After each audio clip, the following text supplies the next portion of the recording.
Və baxın, bu günləri Elşad Miri kimiləri niyə görə sevirlər?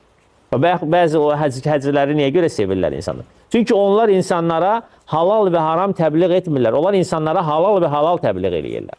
Onlarda haram deyilən bir şey yoxdur. İbadətləri gözdən salırlar, ibadətləri aşağılayırlar, dinin ən böyük ayinlərin heçdən gəlirlər, görməzdən gəlirlər, əksinə məsxəriyə qoyurlar və haram olan şeylərə isə cürəbəcürə donlar geyindirib onu insanlara təbliğ edirlər. Yetər ki, dini təbliğatı, məsələn, hər hansı bir müğənni ilə və yaxud da rəqqası ilə eyni vaxtda çıxırlar, məsələn, eyni verilişdə.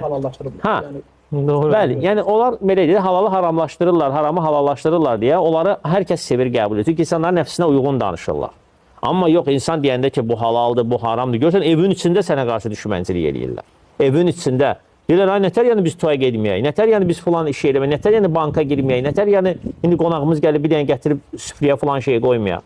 Niyə görə? Ta ki, hidayət olana qədər, ta ki sən əzimkarlıqla və gözəl əxlaqla dini onlara öyrədənə qədər. Madəm ki, bu sən evin içindən sənə hələ təzyiqlərlə başladısa, öz valideynlərindən, gəl gör ki, qıraqda cəmiyyətdə necə? Ləbud, cəmiyyət az öncə dedi ki, cahil bir cəmiyyətdir və haqqı deyən insan da bunu gözə almalıdır. Ona görə Musa Peyğəmbər dəvətə gedəndə dua elədi. Rabbi şrahli sadri və yəssirli əmri. Ey Rəbbim, mənim köksümü genişləndir və işimi asanlaşdır.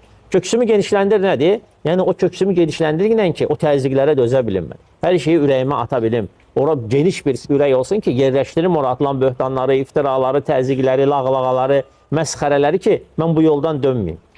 Baxın, dəvətçi insana atılan böhtanlar kimə atılır?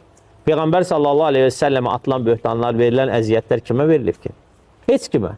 Amma bu yolda neynədir? Axıra qədər getdi. Allah Teala da onun şənini ucaltdı.